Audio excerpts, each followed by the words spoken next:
G1 Climax, Night 6 and Night 7, coming to your dome right now. If you don't know who we are the almighty SOS Wrestling Network, so please be sure you like, share, subscribe, all that good stuff. Please tell a friend to tell a friend. The price of subscription here is, as we all know, free 99, man. So like I said, we're here to talk about G1 Climax Night 6, Night 7. We're actually in Cork and Hall on both of these nights right here. We got a lot of block action. You got Block B, Block C, Block A, Block D. All the blocks are in action right here. So we got a lot of stuff to break down, man. So the first tournament match we had on this day, on Night 6, we had Block B action. Great-O-Khan taking on Chase Owens right here. So Great-O-Khan, this is his first tournament match. Taking on Chase Owens, who's going into his second tournament match right here. And I don't know if you guys knew this, but Chase Owens is actually coming into this match.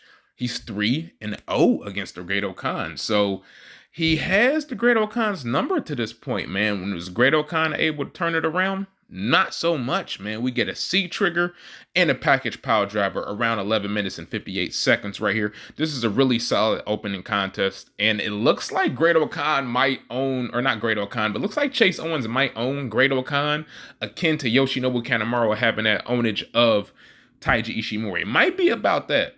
That's just something we got to keep our eye on here in the future right here. So that was a very solid G1 opener. Moving on up the card, we have C block action. Kenta taking on Evil right here. Both of these guys have been...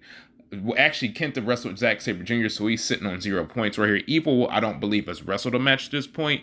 So these guys have met at G1 twice before. G1 29 and G1 30 right here. So these guys are 1-1 against each other. And I had, I guess, high expectations coming to this match. I thought maybe we'd see the House of Torture shenanigans maybe cut to a, drowned down to a whimper, but I was wrong right here. We get Evil getting the victory around 10 minutes, 26 seconds via counter right here. I ain't gonna hold you, man. This is kind of bad. This is bad, man. This is not good. This is not good. This is a time waster. Don't go out of your way to avoid this match. Avoid this match at all costs, if you ask me. A match that I feel the total opposite about right here. This is the first time meeting we have coming up in Block A action. We had Lance Archer taking on and defeating Tom Lawler right here. My man's got the victory with the blackout around, I think it was around like 12 minutes or something like that. Maybe it was like 12, 13 minutes. Let me get an official time for you. Yeah, it was actually 12 minutes, 11 minutes and 50 seconds right here. I enjoyed this match a lot. I'm enjoying Tom Lawler from what I'm seeing of him over here in New Japan Pro Wrestling, especially Japan. I'm enjoying what I'm seeing of him. He's doing really well over here in the tournament, and he has an interesting look. He has the Daisy Duke look, if you're not familiar with him. He has that, so he definitely has that going for him. No, I enjoyed this match a lot. Lance Archer's been having some really good matches here in the G1. He managed to get a really good match out of Bad Luck Fale, and if you can do that, you're a pretty fucking solid wrestler right here. So like I said, blackout, 11 minutes, 58 seconds, or was it 11 minutes, 50 seconds, 51 seconds, depending on the time right here. So now the main event of the show. We have former tag team partners. We have FINJUICE exploding right here. We have David Finlay taking on and getting the victory over Juice Robinson here. He got the victory about 24 minutes, maybe a hair over 24 minutes, 24 minutes and 1 second to be exact. He got the victory via the Trash Panda right here. These guys have so much history, man. Former IWGP Heavyweight Tag Team Champions, former Impact Wrestling Tag Team Champions right here. This is really fucking solid. And this might be maybe the best match in the tournament to this point. I mean, you can take your pick, but I'm going to go ahead and throw my name in that hat and say this might be, if not top 1, at least top 3. David Finlay and Juice Robinson had a fucking amazing contest. They had an amazing match right here. Like I said, 24 minutes, man. And post-match, we got David Finlay taking it IWGP United States Heavyweight title, basically telling Will Ospreay to get it from him if he wants to get it back. So this is a really good show. This show could have been better if we got a little bit more out of the Eva and Kenta match.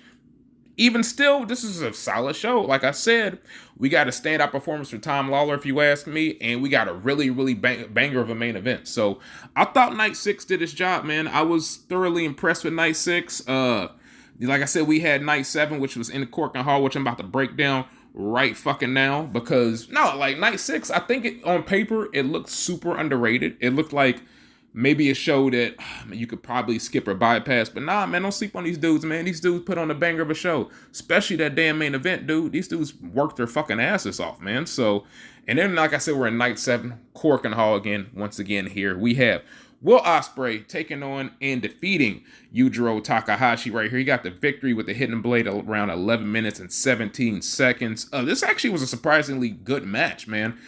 Yujiro Takahashi, he's very sneaky when he can have a good match because he's a solid hand. And I think people tend to forget that.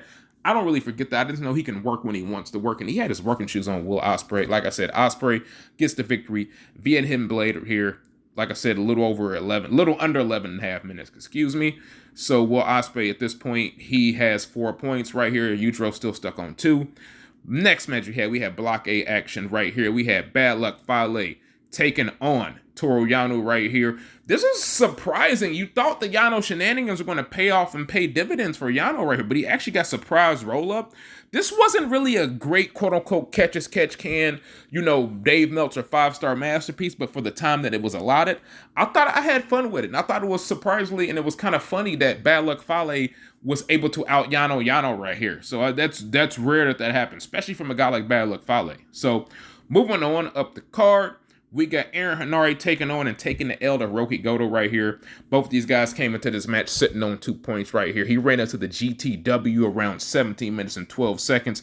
This is a highly entertaining fight, or that's what it really was. It really wasn't a wrestling match. It was really a fight, dude.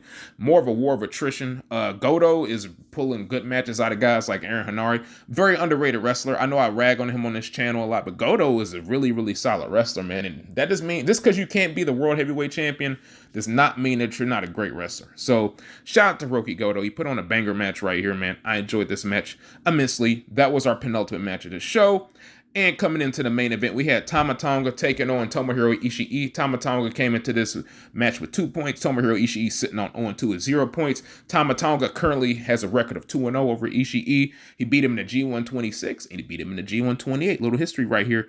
Tomohiro Ishii beat him about 20 minutes and 7 seconds with the Brain Buster. This is a very, very good main event, but I felt like it was missing something. I don't know if these guys just never kicked it into the the next gear. It was a solid match. Tama Tonga's a super underrated singles wrestler. I think people need to give him his credit on that right here. So this show, was slightly above average if you ask me. Henare and Goto was really good. Main event was strong, but it is what it is. And Yano and Fale, that was just the comedy spot. So we'll be back Saturday with more G1 Climax action, man. Thank you for tuning in with us, man. You could have been anywhere in the damn world, but you chose to come here and listen to this. So we appreciate that so much, man. Tell a friend to tell a friend. Please hit that subscribe button. Please hit that like button. Hell, leave a comment, man. We need more of y'all to leave comments, man. I love comments. I love reading them. I love responding to them. I love tapping in with people who tapped into us, man. So I'm the Pro Wrestling Fly God. I am Stardust Shihaku, Blunt Unido, El Toro Negro.